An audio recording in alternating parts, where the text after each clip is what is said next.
ఇటుక good news చూస్తున్నాం. నైరుతి రుతుపవనాలు దేశాన్ని పలకరించాయి. కేరళను తాకాయి నైరుతి.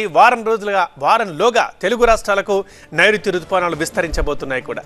ఏపీ తెలంగాణలో తగ్గనున్న ఉష్ణోగ్రతలు ఈ ఏడాది విస్తారంగా వర్షాలు కురిసే అవకాశం ఉందని చెప్తోంది వాతావరణ శాఖ. ఎండలు, వడగాలులు, ఉక్కపోతతో ఇబ్బందులు పడుతున్న ప్రజలకు శుభవార్త ఇది. నైరుతి రుతుపవనాలు కేరళ తీరాన్ని తాకాయి. వచ్చే 4-5 రోజుల్లోనే ఆంధ్ర, తెలంగాణకు కూడా విస్తరిస్తాయని వాతావరణ శాఖ అధికారులు అంటున్నారు. నైరుతి రాకతో అగ్నిగోళంలా మండుతున్న రాష్ట్రాలు చల్లబడనున్నాయి. నైరుతి రుతుపవనాలు వేగంగా కదిలితే అంతే వేగంగా దేశం మొత్తం రుతుపవనాలు వ్యాపిస్తాయి. ఈ ఏడాది విస్తారంగా వర్షాలు కురిసే అవకాశం ఉందని వాతావరణ శాఖ చెప్పింది.